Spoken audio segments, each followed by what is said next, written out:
અમદાવાદના બોપલ વિસ્તારમાં 10 નવેમ્બરના રોજ કાર ધીમી ચલાવવાની ટકોર કરવા બાબતે માયકાના વિદ્યાર્થી પિયુષ જૈનની છરીના ઘા મારી જાહેરમાં હત્યા કરવામાં આવી. આ હત્યાના કરનાર આરોપી વિરેન્દ્રસિંહ જે પોલીસ કર્મચારી છે કે જેને અમદાવાદ ક્રાઇમ બ્રાન્ચ દ્વારા 13 નવેમ્બરે પંજાબની સંગરૂરથી ધરપકડ કરવામાં આવી. ત્યારે પોલીસે આરોપી પોલીસ કર્મચારીને વિરેન્દ્રસિંહનું જે સરઘસ છે તે નીકાળ્યું હતું અને સરઘસમાં જોવા મળી રહ્યું કે જે પ્રમાણે અગાઉ જે આરોપીઓનું સરઘસ કાઢ્યું તે જ રીતે ખરેખર વિરેન્દ્રસિંહનું સરઘસ નીકળ્યું છે. નમસ્કાર, હું મયુર મેવાડા, આપ જોઈ રહ્યા છો નિર્ભય ન્યૂઝ.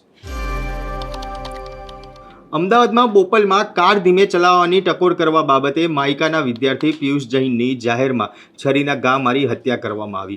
જેમાં તપાસ કરતા ખ્યાલ આવ્યો કે આ હત્યા કરનાર હત્યારો ખુદ એક પોલીસ કોન્સ્ટેબલ છે જેનું નામ વિરેન્દ્રસિંહ પઢિયાર છે. વિરેન્દ્રસિંહ પઢિયાર કે જે હત્યા કર્યા બાદ પંજાબ નાસી છૂટ્યો હતો અને અમદાવાદ ક્રાઇમ બ્રાન્ચે તપાસ કરતા આ આરોપીને પંજાબથી ઝડપી પાડ્યો છે. ત્યારે પંજાબથી વિરેન્દ્રસિંહને અમદાવાદ ક્રાઇમ બ્રાન્ચ દ્વારા અમદાવાદ પરત લાવ્યા બાદ તેને રિકન્સ્ટ્રક્શન આખી ઘટનાનું કરવામાં આવ્યું. જેમાં રિકન્સ્ટ્રક્શન દરમિયાન જે જગ્યાએ બનાવ બન્યો હતો તે જગ્યા ઉપર લઈ જઈ તેને જે આખી ઘટના કઈ રીતે સર્જાઈ તેનું આખું રિકન્સ્ટ્રક્શન કરવામાં આવ્યું. જેમાં વિડીયોની અંદર જોવા મળે છે કે આરોપીને પોલીસ દ્વારા જે રિકન્સ્ટ્રક્શન માટે લઈ જવામાં આવ્યો ત્યારે દોરડા વડે તેને બાંધીને રાખવામાં આવ્યો હતો. તો સાથે જ આરોપી લંગડાતો ચાલતો હોય તેવું પણ જોવા મળ્યું છે. એટલે કે કહી શકાય કે જે પ્રમાણે જે ખૂંખાર આરોપી સાથે પોલીસનો વ્યવહાર હોય છે તે જ પ્રમાણે આ હત્યારા પોલીસ કર્મચારી સાથે પણ પોલીસનો વ્યવહાર જોવા મળી રહ્યો છે.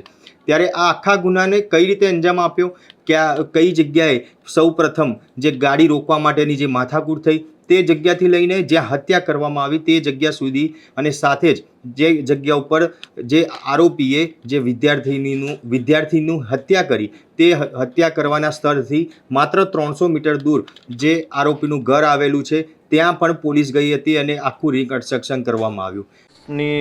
10 નવેમ્બરની રોજ રાત્રે 10 વાગે બોપલની હદમાં એક બનાવ બનવામાં આવેલા હતા.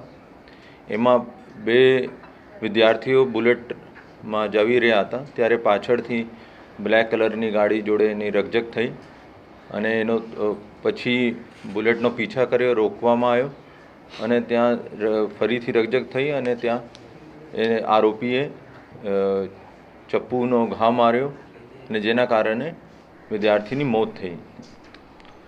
આ બનાવનો તાત્કાલિક FIR રજીસ્ટર કરવામાં આવ્યો અને અમદાવાદ ગ્રામ્ય અને અમદાવાદ ક્રાઇમ બ્રાન્ચ સંયુક્ત રીતે કુલ 300થી વધારે CCTV કેમેરા પણ ચેક કર્યો.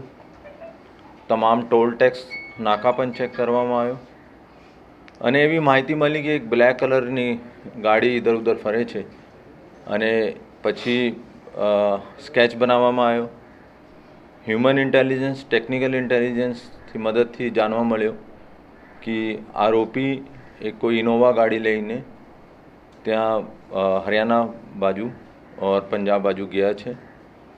તાત્કાલિક બંને અમદાવાદ ગ્રામ્યની પોલીસ અને અમદાવાદ ક્રાઇમનો માણસોનો અહીંથી રવાના કરવામાં આવ્યો અને કાલે એનો ત્યાં સંગરૂર પંજાબ ખાતે જો જિલ્લા છે સંગરૂર ત્યાં ઇન્ટરસેપ્ટ કરવામાં પોલીસનો સફળતા મળી અને ત્યાંથી આજે એનો લઈને આવ્યા છે અને એનો આજે અમદાવાદ ગ્રામ્યનો 41 મનાઈ કરીને સોંપ્યા હતા અને અમદાવાદ ગ્રામ્ય એનો ફર્ધર કાર્યવાહી કરી છે.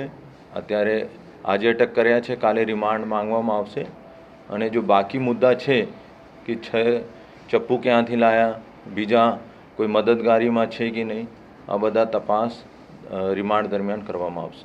તો પર્ટિક્યુલર ઘટના શું બની હતી? રોડ રેજનો મામલો છે, સ્પીડમાં જતા હતા અને તેને રોકવામાં આવ્યું. પર્ટિક્યુલર ઘટના શું બની, રકઝક શું થઈ હતી એ લોકો વચ્ચે? ત્યારે કહે છે કે એને ગાડી આપ્યો અને આ પછી એનો પીછા કર્યો, ગાડી બુલેટવાળાનો રોક્યો કે કેમ ગાળ્યો આપ્યો તો એને પણ કીધું તો આ બાબતમાં રકઝક થઈ અને પછી એને ચક્કુ મારી દીધું. ઇતિહાસ જે છે આનો, આરોપી જે પોલીસ કોન્સ્ટેબલ છે તેનો અગાઉ પણ સસ્પેન્ડ થયેલો છે, ફરિયાદ પણ થયેલી છે, શું ભૂતકાળ રહેલો છે એનો? આ જો આરોપી છે આ 2017માં પણ સેટેલાઇટ પોલીસ સ્ટેશનમાં ગુના દાખલ થયા હતા. એમાં 406, 420 અને IT એક્ટનો ગુના દાખલ કરવામાં આવ્યો હતો. 10 માર્ચ 2017નો ગુના દાખલ થયો હતો. એમાં આ મેઇન આરોપી હતો, એમાં એનો સસ્પેન્ડ થયો હતો. કોલ સેન્ટરનો ગુનો હતો એ? હા, કોલ સેન્ટરનો. સર, આરોપી પાસે જે હથિયાર હતું એની કોઈ પોલીસ કર્મચારીનું હતું ગાડીમાં વધારે એવું કોઈ માહિતી? શું છે? હથિયાર જે આરોપી પાસે હતું જેની એને હત્યા કરી છે એની કોઈ માહિતી અથવા એનું કોઈ લાયસન્સ હતું? હથિયાર ચપ્પુનો તો લાયસન્સ નથી હોતો, પણ આ ખરેખર રિમાન્ડ દરમિયાન જાણવા મળશે કે આ ક્યાંથી લેવામાં આવે. સાહેબ, આરોપીની સાથે ગાડીમાં એક- બીજું કોણ હતું? આરોપીની જે આ વિરેન્દ્રસિંહ, એક તો જેની ધરપકડ થઈ એનું નામ, એનું બેકગ્રાઉન્ડ શું છે, અને એની સાથે અન્ય કોણ હતું? આરોપીનું નામ છે વિરેન્દ્રસિંહ પડિયાર, ઉંમર વર્ષ 37, હાલ નોકરી કરે છે સરખેજમાં જનરલ ડ્યુટીમાં. અને બાજુમાં જો માણસ દીખે છે આ એક દિનેશ કરીને છે. અત્યારે એનો વધુ વિગતો અમદાવાદ ગ્રામ્ય પોલીસ મેળવી રહી છે. એની પણ અગર સંડોવણી હશે અથવા મદદગારીમાં હશે તો એનો વિરુદ્ધમાં પણ કરે. અત્યારે આ કહું છું કે રિમાન્ડ દરમિયાન આ બધા વિગત મેળવવામાં આવશે. પ્રાઇવેટ વ્યક્તિ એનો આ ડ્રાઈવર? બધી વિગત અત્યારે એની પૂછપરછ ચાલુ છે.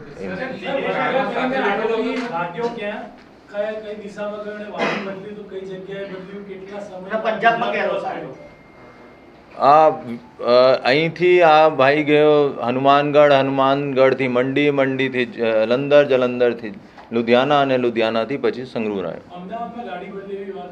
અમદાવાદમાં એની પોતાની ગાડી એને છુપાવવામાં આવી અને એની અત્યારે સર્ચ ચાલુ છે. અને બીજા જો એને કંઈ દોસ્ત ટ્રાવેલ એજન્સી હતી એને કીધું કે મને ચંડીગઢ જવાનો છે તો એની ગાડી લઈને ગયા હતા. સર, આ પંજાબમાં ગયો તો એની પાછળનું કારણ શું છે? એટલે કોઈ સગા સંબંધી હતા? એને કંઈ મિત્રો હતા એના? એનો મિત્ર રહે છે સંગરૂર ખાતે. હા, તો એની ધરપકડ કરવામાં આવી છે આ મામલામાં? આ ત્યારે જ્યારે મિત્રને ઘરે ગયા ત્યારે અમારી પોલીસ પણ 1 કલાકમાં પહોંચી ગઈ અને ત્યાંથી પકડવા. અગર એની કોઈ મદદગારીમાં રોલ નીકળશે તો પછી એનો અટક કરવાનો. નહીં નહીં, રસ્તામાં એને હથિયાર ફેંકી દીધું. હથિયારે લઈને નથી ગયો.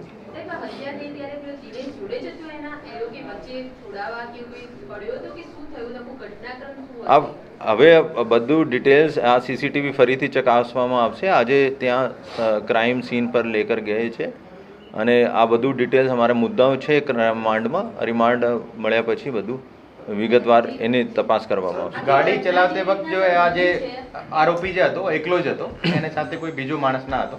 જ્યારે એ ભાગ્યો હતો એમને જોડે તે વખતે દિનેશ હતો. તો દિનેશ કોણ છે, એનો શું બેકગ્રાઉન્ડ છે, એની શોધખોળ અત્યારે ચાલુ છે.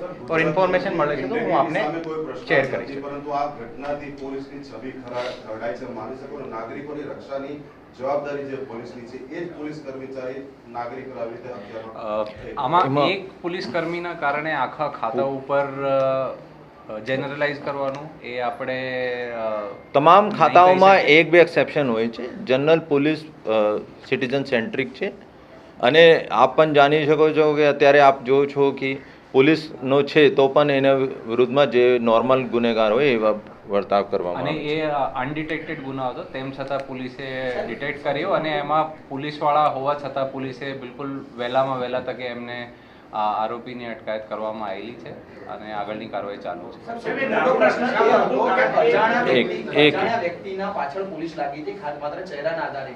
આ પોલીસ કર્મચારીએ હત્યા કરી છે અને તે પંજાબ સુધી ગયો છે. એ લિંક કેવી રીતે મળી પ્રોપર કે વ્યક્તિ આ જ છે અને ગુજરાત છોડી દીધું છે?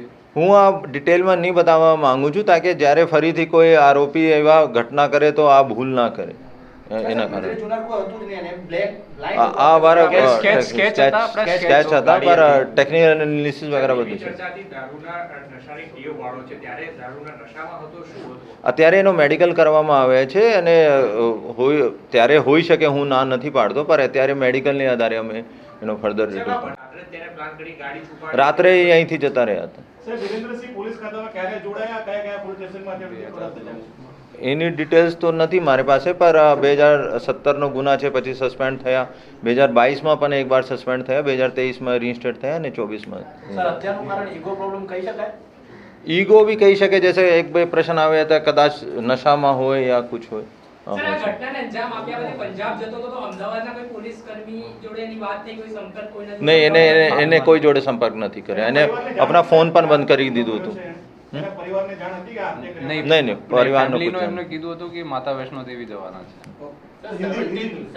પોલીસ તપાસમાં અને પૂછપરછમાં એ પણ સામે આવ્યું છે કે આરોપીની સાથે અન્ય કોઈ એક વ્યક્તિ પણ હતો જે કારની અંદર હતો. દિનેશ નામનો આ વ્યક્તિ હોવાનું તપાસમાં સામે આવ્યું છે. ત્યારે પોલીસ આ દિનેશ કોણ છે અને હાલ કઈ જગ્યાએ નાસી છૂટ્યો છે તે દિશામાં પણ તપાસ કરી રહ્યો છે. ત્યારે હાલ તો આ મામલાની વધુ તપાસ હવે અમદાવાદ ગ્રામ્ય પોલીસ દ્વારા કરવામાં આવશે. પરંતુ એક વાત સ્પષ્ટ છે કે જે આરોપીએ જે વિદ્યાર્થી જે પિયુષ જૈનની હત્યા કરી ત્યાંથી માત્ર 300 મીટર દૂર જ વિરેન્દ્રસિંહનું ઘર આવેલું છે અને હત્યા કર્યા બાદ આરોપી પોતાના ઘરે ગયો અને ત્યાંથી જ જે બીજી અન્ય ગાડી લઈને ફરાર થઈ ગયો હતો. વિદ્યાર્થી ઉપર છરીના હુમલા કર્યા બાદ વિરેન્દ્રસિંહ પોતાના ઘરે પહોંચ્યો અને ત્યાંથી ખાનગી ગાડીમાં ગુજરાત છોડ્યું હતું. તે બાદ સૌપ્રથમ ટ્રાવેલ્સ અને ત્યારબાદ 2 ગાડી બદલી પંજાબ સુધી પહોંચ્યો હતો. જ્યારે તેની પાસે રહેલી છરી રસ્તામાં અવાવરૂ જગ્યામાં ફેંકી દીધી હોવાની પણ તપાસમાં સામે આવ્યું છે. ત્યારે જે ગાડી પાર્ક કરી હતી અને ત્યાંથી જે નાસી છૂટ્યો તે તમામ જગ્યા ઉપર અમદાવાદ ક્રાઇમ બ્રાન્ચ દ્વારા આરોપીને સાથે રાખીને તપાસ કરવામાં આવી. ત્યારે વિરેન્દ્રસિંહની જો અગાઉ ભૂતકાળની જો વાત કરવામાં આવે તો વિરેન્દ્રસિંહ કે જે 2017માં જે તેની ઉપર જે ગુનો છે તે પણ દાખલ થયેલો હતો, તેને સસ્પેન્ડ કરવામાં આવ્યો હતો. કારણ કે બાવળાની અંદર એક કોલ સેન્ટર છે જે પકડવામાં આવ્યું હતું અને તે કોલ સેન્ટરમાં જે વિદેશી નાગરિકોને છેતરીને તેમની જોડેથી પૈસા પડાવવામાં આવતા હતા. ત્યારે આ કોલ સેન્ટર ઉપર વિરેન્દ્રસિંહ દ્વારા રેડ કરવામાં આવી હતી અને તેમાં વિરેન્દ્રસિંહની સંડોવણી હોવાનું પણ સામે આવ્યું હતું, જેને જ પગલે વિરેન્દ્રસિંહને સસ્પેન્ડ કરવામાં આવ્યો. સસ્પેન્શન પૂરું થયા બાદ વિરેન્દ્રસિંહને પરત જે ફરજ ઉપર લેવામાં આવ્યા ત્યારે તેને નારોલ પોલીસ સ્ટેશનમાં જે ડ્યુટી છે તે આપવામાં આવી અને 6 મહિના પહેલાં વિરેન્દ્રસિંહ પોતાની બદલી કરાવીને સરખેજ પોલીસ સ્ટેશનમાં આવ્યા હતા.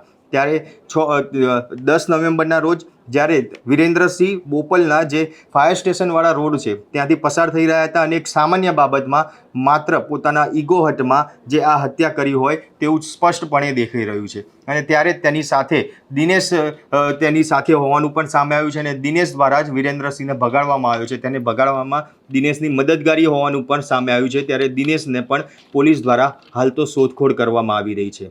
એટલે કહી શકાય કે જે પ્રમાણે એક પોલીસ કર્મચારી જે હત્યારો નીકળ્યો છે અને જે પોલીસ કર્મચારી ઉપર જે પોલીસ ઉપર હંમેશા જે જનતા વિશ્વાસ રાખતી હોય છે કે પોલીસ તેનો સુરક્ષા કરશે, તે જ સુરક્ષાકર્મી આજે હત્યારો નીકળ્યો છે. ત્યારે હવે વિરેન્દ્રસિંહની તપાસમાં અનેક નવા ખુલાસા થાય તેવું ચોક્કસપણે લાગી રહ્યું છે. ત્યારે હવે વિરેન્દ્રસિંહની સાથે અન્ય જે દિનેશ કરીને જે વ્યક્તિ હતો તે કોણ છે તેને લઈને પણ પોલીસે અલગ અલગ દિશામાં ચક્રો ગતિમાન કર્યા છે. ત્યારે હાલ તો જે પ્રમાણે આરોપી વિરેન્દ્રસિંહનું જે સરઘસ કાઢવામાં આવ્યું, રિકન્સ્ટ્રક્શન કરવામાં આવ્યું, તેને લઈને આપને ખરેખર લાગી રહ્યું છે કે તે જે રીતે અન્ય આરોપીઓનું જે પોલીસ દ્વારા અગાઉ જે સરઘસ નીકાળવામાં આવ્યું છે તે જ રીતે ખરેખર નીકાળવામાં આવ્યું છે. કોમેન્ટ બોક્સમાં જરૂરથી જણાવજો. સાથે જ અમારી નિર્ભય ન્યૂઝ ચેનલને લાઇક, શેર અને સબસ્ક્રાઇબ કરવાનું ભૂલશો નહીં.